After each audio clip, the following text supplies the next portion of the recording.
I think it is very helpful that we try and explain that the most likely path for interest rates is that the first rise will come perhaps in the spring of next year, and then the path is likely to be relatively gradual. You talked about spring next year seeming like a reasonable kind of time, but an early rate rise might be even sooner than that potentially. Well, obviously I couldn't rule out the need for a rate rise coming earlier than that.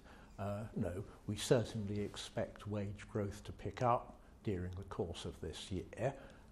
If it picks up by more than we expect and there isn't an offsetting improvement in productivity by more than we expect, then the case for an earlier rate rise will certainly be there.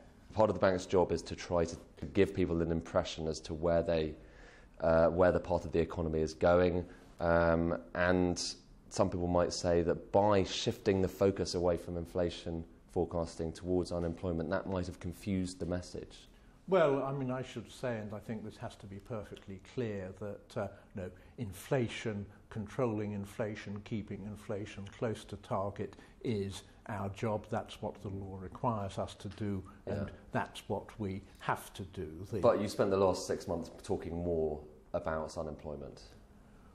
We spent the last 6 months talking about unemployment because it seemed to us, as I say, because we didn't, I think enough about the factors that could lead to erratic movements in unemployment. It seemed to us a helpful, intermediate step, a helpful way of communicating the message. A rate rise next spring would be just before the election.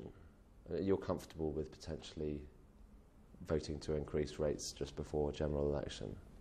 Well, I think during an election campaign it would obviously be difficult, but the election campaign, I assume, will last for 3 weeks. How do you see the housing market at the moment? Do you think that there are risks of either a bubble emerging or prices going kind of too high, out of control?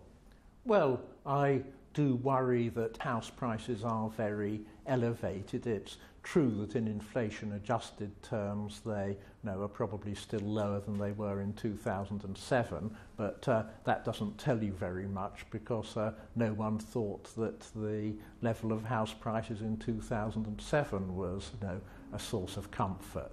And I just wonder what your feeling is about the distributional impact of quantitative easing. There's been some studies, including by the bank. It's very unclear about precisely who benefits the most and who misses out the most from a policy like quantitative easing. Most recent work I've done suggests that the effects were perhaps larger than I had previously been comfortable with, but I think in stimulating spending that has been helping the people who might otherwise have been unemployed, that it has been a good thing for the economy as a whole.